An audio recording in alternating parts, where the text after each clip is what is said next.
A Dama de Xangai é um filme de 1947, dirigido por Orson Welles, estrelado por Rita Hayworth, Orson Welles, Everett Sloane e Glenn Anderson. Um andarilho romântico se vê entre um magnata corrupto e sua esposa voluptuosa. Olá pessoas, sejam todos muitíssimo bem-vindos. Eu sou o Aleph e hoje é dia da gente falar sobre o filme de número 212 na lista. Finalmente chegamos aí no filme que eu falei lá atrás que eu tava querendo saber se não tinha um filme do Orson Welles com a Rita Hayworth, já que eles eram casados, ele cineasta, ambos atores. Se não tinha um filme com os dois juntos, e até na ocasião que eu perguntei isso no Gilda, alguém respondeu que tinha esse filme, e aí chegamos nele finalmente. É engraçado essa sinopse minúscula, né? Como eu sempre falo aqui, eu pego a sinopse pra fazer no começo do vídeo do Letterboxd, então essa é a sinopse que tá lá, não foi eu que escrevi. Por isso ela varia muito, porque a sinopse que tá lá varia muito. E realmente ela não diz nada, né? Mas o Orson Welles interpreta um cara que é marinheiro, ele é irlandês, inclusive fazendo aí um sotaque que eu vi que muita gente criticou. Realmente é um sotaque meio estranho. Como eu falei no vídeo do Condenado, eu acho recentemente, eu não sou uma pessoa pra reconhecer um sotaque irlandês propriamente assim, mas mesmo pra mim o sotaque dele pareceu meio esquisitinho. E como pelo que a internet me diz, eu acho que essa é a opinião geral, é que o sotaque dele ficou meio esquisito mesmo. E aí, bom, ele tá, sei lá, andando no parque de noite e ele conhece essa mulher que tá andando numa carruagem sozinha. Ele troca aí algumas palavras com ela, e aí pouco tempo depois ela é assaltada e ele salva ela. Eles acabam tendo ali uma troca, um flerte. Essa mulher é a Rita Hayworth, né? Eles acabam tendo uma troca, um flerte, só que ela é casada, ela se despede dele falando que tá indo encontrar o marido, sei lá, uma coisa assim. E aí ela acaba convencendo ele, ela convence o marido convence ele a virar tripulante num iate que eles têm, que eles vão passear por aí. O marido dela é muito rico, o marido dela é um advogado muito famoso, especialmente famoso por tirar criminosos da cadeia. E aí ele vai trabalhar no iate, ele é convencido a trabalhar no iate, então a história se desenvolve meio que a partir daí, do momento em que eles são todos presos, digamos assim, juntos num iate, viajando juntos. A personagem da Rita Hayworth, o marido, o advogado, o personagem do Orson Welles, que é esse marinheiro, que tá interessado pela personagem da Rita. Eu diria que um pouco menos do que ela por ele. Eu acho que ela tá muito interessada por ele. Ele tá interessado por ela, mas ele fica com muito pé atrás com o fato dela ser casada, e talvez também com o fato de quem é o marido dela. Ela já tá acostumada com essa situação, né? Então eu acho que ela é mais aberta em relação a estar interessada por ele também, mas ambos com certeza estão interessados um pelo outro. E aí é isso, e aí eles vão se colocando em diversas situações, como de costume. Não vou também dar spoilers aqui, mas o filme é todo aí sobre esse grande triângulo, que eu não diria nem que é um triângulo amoroso, mas é um triângulo que se forma ali entre essas pessoas. O filme é baseado num livro que, pelo que eu encontrei, nunca foi publicado aqui no Brasil, de um autor chamado Sherwood King. O livro se chama If I Die Before I Wake. O filme ficou como A Dama de Xangai, que aliás é um nome muito curioso, porque quando eu fui ver o filme, uma das coisas que eu procurei era se tinha atores chineses no filme, porque eu achei pelo nome que o filme, sei lá, se passaria em Xangai, né? Mas não, ele não se passa. Na verdade, a ideia é que ela veio de lá porque ela morou um tempo na China. Então, essa primeira conversa que eles têm no parque, antes dela ser assaltada ainda, bem no comecinho, eles ficam conversando sobre lugares, e em especial quando em algum momento eles estabelecem que ambos já estiveram na China, eles ficam conversando, não, mas porque aí essa Xangai é assim, não, mas porque Macau, sabe? Eles ficam conversando sobre essas coisas. E aí é por isso que ela é a Dama de Xangai. É um nome meio curioso. Lá no final do filme tem uma sequência tipo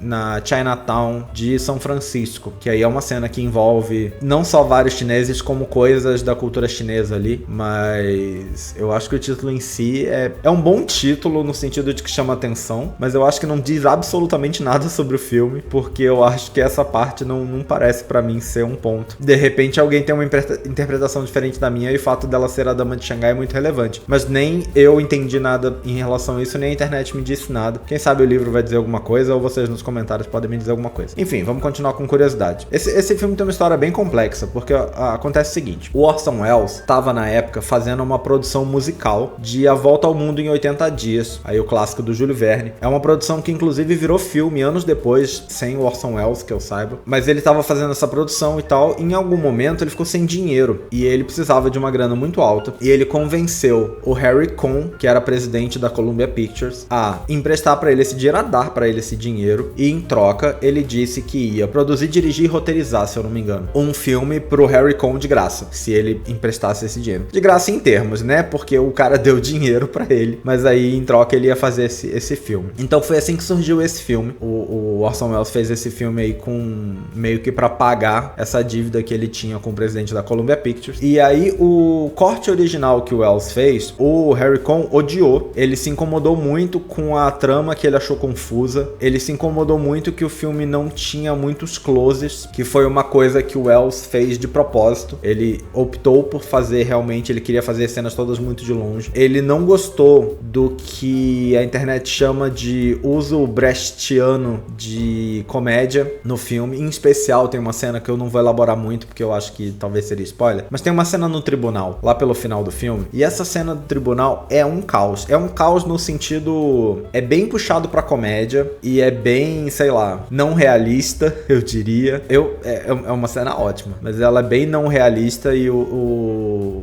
Harry Cohn se incomodou bastante com ela, ele não gostava dela, ela acabou ficando no filme, mas ele não gostava dela. Aparentemente ele também não gostava do estilo visual do filme, que o Orson Welles, ele fez questão de gravar o filme quase inteiro nos locais onde a história se passa. Então esse filme, diferente de, eu acho que todos os outros filmes que envolvem viagem que a gente viu aqui, pelo menos recentemente, esse filme foi realmente filmado nos lugares onde ele visita, que são Acapulco, Pie de la Cuesta, Sausalito e São Francisco. Eles realmente viajaram para filmar as cenas, boa parte das cenas são realmente filmadas nos lugares. E aí eu, depois de ter lido isso, porque né, de novo, eu vejo o filme primeiro, depois eu pesquiso coisas, né? Uma das informações que fala é que por conta do Cohn não ter gostado dessas coisas, ele gostava de filmagem em estúdio, controlada, tudo mais bonitinho, mas sei lá, padrãozinho. Ele mandou que várias cenas fossem refilmadas. E aí essas refilmagens foram feitas em estúdio. E aí isso explicou pra mim uma coisa, porque realmente eu achei muito curioso vendo o filme, que a gente tem uma tomada aberta em que as pessoas estão claramente no lugar, sei lá, em Acapulco, por exemplo, claramente na praia, ali nas coisas, e aí de repente a câmera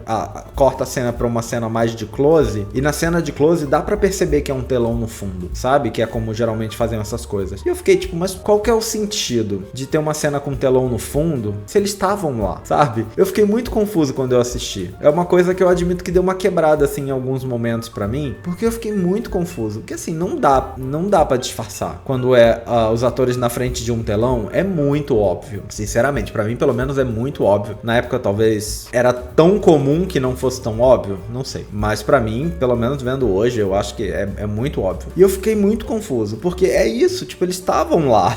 Diferente de outros filmes, que é tudo filmado com telão, dessa vez eles estavam lá. Por que do nada tem um telão? Porque na mesma cena, o que tá acontecendo? Mas aí quando eu li e fiquei sabendo que foi essa coisa de refilmagem, eu falei, então é isso. Então essas cenas são todas da refilmagem. Todas essas cenas que a gente vê com telão no fundo, ou pelo menos quase todas, são da refilmagem. E as cenas que a gente vê e percebe que eles estão de verdade no lugar, são da filmagem original.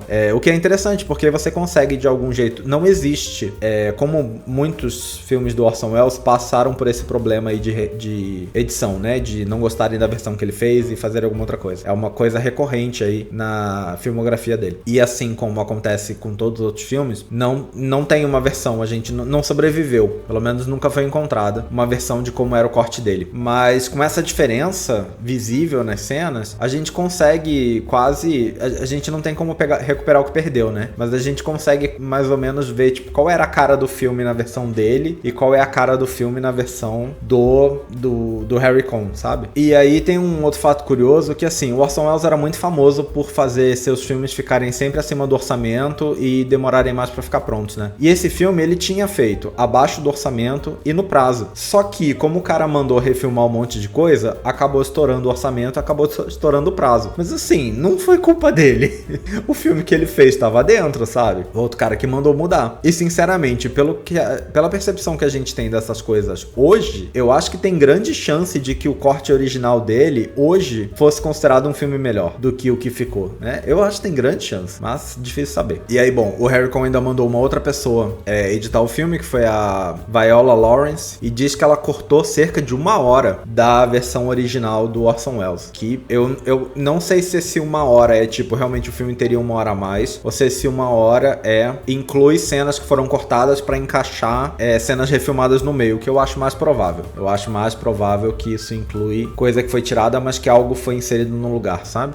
Mas não tenho essa informação. Aparentemente o Orson Welles odiou a trilha sonora do filme e ele odiou a edição que fizeram da sequência final. Por quê? E aí eu acho que eu consigo falar sobre isso mais ou menos sem spoiler, mas deixa avisado aí que eu vou falar sobre o final do filme, mas eu vou suavizar as informações aí. aí. Mas o filme termina com uma grande sequência num parque de diversões. É uma grande sequência de confronto num parque de diversões. E aparentemente, na versão do Wells, essa cena teria coisa de 20 minutos. Ia ser uma longa coisa, totalmente elaborada. Parece que com diversos cenários construídos aí, cenas complexas e tudo mais. Mas o resultado final foi uma cena que tem menos de 3 minutos. E aparentemente tem até algumas fotos aí da produção que sobreviveram, mas né, não tem as cenas em si, como é que era pra ser.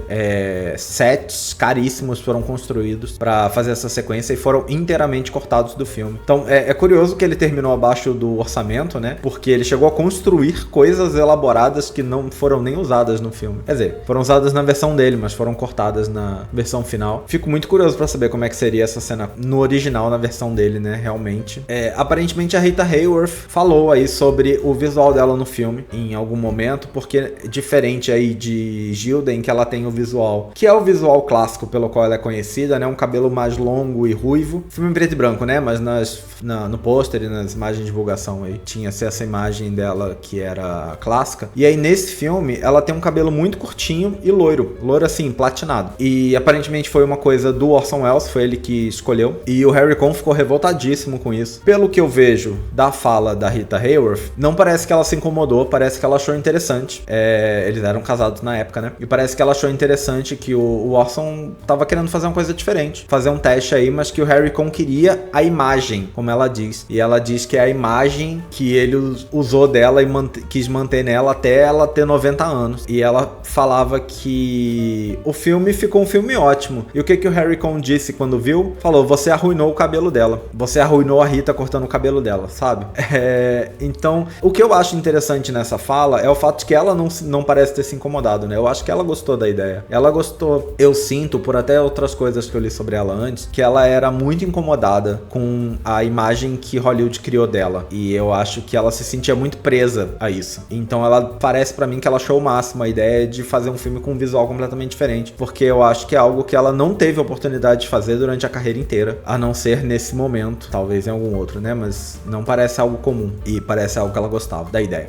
O iate no qual o filme se passa, quer dizer, uma parte razoável do filme se passa, era um iate de verdade, que era do Errol Flynn. Faz um tempo aí que a gente não vê ele aqui, mas Errol Flynn que fez Robin Hood, né? Era muito famoso aí como ator de filmes de aventura. Eu acho que depois de Robin Hood a gente viu ele em mais um filme aqui, né? Ou foi antes de Robin Hood, não lembro. Mas faz bastante tempo que a gente não vê ele aqui. Mas enfim, o iate era dele, então foi talvez emprestado. Eu não sei como é que funcionou aí, mas o fato de ter ficado abaixo do custo faz eu pensar que de repente foi até emprestado. O filme foi considerado um desastre nos Estados Unidos, foi um grande fracasso de bilheteria.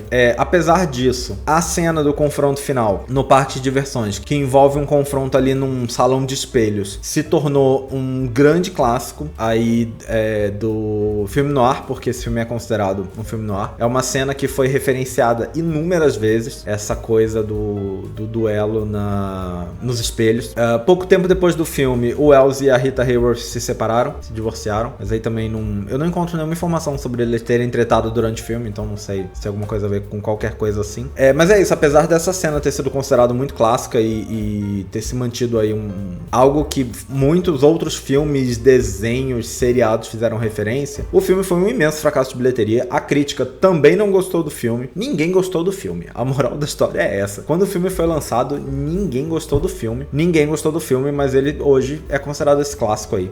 Perto dos anos 2000, chegaram a planejar um remake do filme. O remake seria dirigido pelo John Woo e pelo Terence Chang, estrelado pelo Brendan Fraser, que estava bem alta na época, com o Michael Douglas fazendo o advogado e a Catherine Zeta-Jones fazendo o papel da Rita Hayworth. O Brendan Fraser ia fazer o papel do Orson Welles, né? O roteiro chegou a ser escrito e foi considerado um ótimo roteiro, mas aparentemente na época, a chefe da Sony Pictures, que né, era quem controlava ali a Columbia Pictures essa altura, Amy Pascal, o nome dela, ela aparentemente decidiu concentrar a produção em filmes adolescentes, que era algo que estava fazendo muito sucesso na época, então acabou cancelando esse filme aí, então esse remake nunca foi feito. Diferente de muitos filmes recentes aqui que não tinha quase nada pra falar de curiosidades, esse filme tinha bastante, né? Mas vamos dar uma olhada no que o livro fala sobre ele. Olha, o livro fala coisas aí que a gente já comentou e tal, mas ele termina falando uma coisa que eu acho curiosa e eu acho que que combina com coisas que eu encontro na internet, mas eu não consigo concordar. É que ele diz: A Dama de Xangai, como filme, é um espelho despedaçado, com fragmentos de genialidade que jamais poderão ser juntados para formar algo que faça sentido. Eu acho que esse comentário combina com a opinião do Harry Cohn, aparentemente, parece combinar com a opinião da crítica da época, que achou muito confuso, mas assim, sendo bem sincero, eu não acho ele nem perto de tão confuso quanto A Beira do Abismo, por exemplo, que é um filme que, né, é realmente considerado muito confuso. Eu não sei, eu não enxerguei essa confusão toda nesse filme. Eu acho que, na verdade, ele é um filme muito interessante, esse aqui. Eu acho que é uma pena e eu acho que... Eu acho não, né? O Orson Welles realmente passou a carreira brigando pra tentar fazer seus filmes com todo mundo querendo interferir no que ele tava querendo fazer. Foi um diretor que tava a todo momento tentando inovar e fazer coisas diferentes e a todo momento tendo essa ideia barrada porque queriam que ele fizesse o basiquinho, o que é uma pena imensa. Eu acho que é um grande reflexo do cinema hollywoodiano, esse fato. Esse simples fato é um imenso reflexo, não, um retrato. É um grande retrato do cinema hollywoodiano. É artistas querendo inovar e sendo barrados porque os produtores querem o padrão que eles sabem que dá dinheiro e não querem nada de inovador. É a arte sendo barrada pelo dinheiro, porque, né, ninguém quer arriscar. Quem tem o dinheiro não quer arriscar. E isso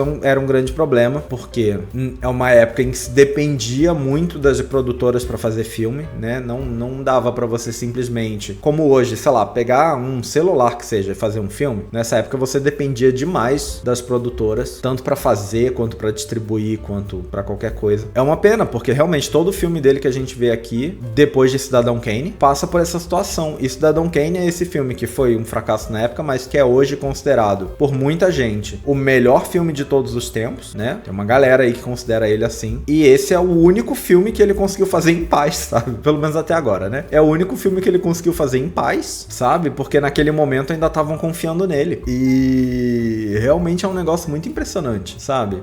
É muito impressionante o tanto que fica claro que ele estava tentando fazer coisas interessantes e as coisas foram impedidas de serem feitas. Eu acho interessante que, assim, esse filme tem essa coisa das refilmagens. Eu entendo que as refilmagens ainda foram dirigidas por ele, né? Embora limitadas a obedecer o que o presidente da Columbia queria que ele fizesse, ainda foram feitas por ele. E eu acho que é interessante porque alguns dos closes eu gostei muito. Tem uns closes exagerados. Em especial tem um na cena do iate, quer dizer, numa das cenas do iate, em que o marido da personagem da Rita, né, o advogado, ele tá falando e a câmera dá um close muito exagerado na cara dele. É um close maior do que o padrãozinho, sabe? Do que o normal. E eu achei... Essa foi uma cena que me impactou um pouco, assim. Porque eu acho que até aquele momento eu tava gostando do filme, mas o visual do filme ainda não tinha me chamado tanta atenção assim. Eu acho que essa foi a primeira cena em que eu falei, tá, esse filme tem uma cara diferente. E eu acredito que essa cena talvez seja das refilmagens. Agora eu não vou lembrar. Deve dar pra perceber pelo fundo se é falso ou se é telão. Mas como toda coisa era que não tinha closes, e os closes foram feitos na refilmagem, essa cena provavelmente é da refilmagem, mas ainda deve ser o Orson Welles falando, você quer close? Eu vou te dar close, sabe? E aí ele vai e faz um close super exagerado, que eu acho que dá uma... Esse não é o único, tem outros, mas é que esse foi o primeiro que me chamou a atenção, nesse estilo, né? Tem outros nesse estilo. Que eu acho que dão um ar de loucura pro personagem, que eu acho que combina muito com o filme e com a história que tá sendo contada ali. Tem muito de loucura, tanto nos personagens quanto no filme, como na cena do tribunal, por exemplo, que eu comentei antes. É uma cena que é uma grande loucura, sabe? O que tudo culmina na cena do parque de diversões, que é uma grande loucura. Num duelo, numa sala de espelhos, que é uma grande loucura. Então eu acho que esse é um tema muito recorrente no filme, filme visualmente, né? Eu acho que não na história, mas no visual do filme esse é um tema muito recorrente. Que eu acho... Bom, eu já falei aqui que eu gosto de filme meio maluco, né? Mas eu acho que esse filme nem é tão maluco assim, porque eu acho a história dele até... Sei lá, pra mim pareceu coesa. Mas visualmente ele tem umas doideiras assim que eu acho que pra mim só deixa um filme melhor. É isso, assim, pra mim, por um lado, é uma grande pena que o filme foi tão retalhado desse jeito. Eu acho que o resultado final ainda é ótimo. Eu achei um filmaço. Recomendo bastante, porque eu pessoalmente achei um filmaço. Tem seus problemas, eu concordo que o sotaque do Orson Welles no filme é esquisito, mas eu acho que o filme é todo esquisito. E eu acho que ele é esquisito de um jeito tão intencional que não me incomoda, na verdade, pra mim faz parte. E eu acho que é aquela coisa, é um filme que parece pra mim que tava muito à frente do seu tempo, sabe? É um filme experimental de um jeito que ninguém tava experimentando e quem queria não tava tendo permissão para experimentar, sabe? Então, sei lá, eu acho que é um filme muito legal, recomendo. Talvez não seja um filme pra todo mundo, porque justamente é um filme meio maluco, de repente não é um filme pra todo mundo, mas eu pessoalmente gostei muito, achei um filmaço. Imagino que muita gente deve ter assistido aí, inclusive, como já comentaram no outro vídeo quando eu perguntei que filme que tinha com eles dois juntos falaram desse, eu imagino que quem falou deve ter assistido também. Então deixa aí nos comentários sua opinião sobre esse filme, fala pra mim o que vocês acham, porque eu acho que realmente é um filme que deve dividir opiniões. Esse é um filme que eu acho que entra muito nessa coisa de que talvez não seja um grande clássico, mas é um filme peculiar o suficiente pra ser interessante de você assistir, gostando ou não. Eu acho que é um filme peculiar o suficiente pra ser interessante de assistir, e eu acho que de repente é por isso que ele tá na lista, mais do que por qualquer outra coisa. É porque é esse filme diferente, é esse filme estranho, sabe? Eu acho que talvez seja por isso que ele tá na lista. Eu não sinto que o texto do livro me responde essa pergunta, mas eu falo que isso acontece com frequência, né? Mas eu gostei, eu achei um filme muito legal, de verdade, gostei muito de ter visto esse. E é isso, acho que já tô me repetindo. Espero que vocês tenham gostado desse vídeo, em breve nós estamos de volta com mais um. Até a próxima, valeu, até mais!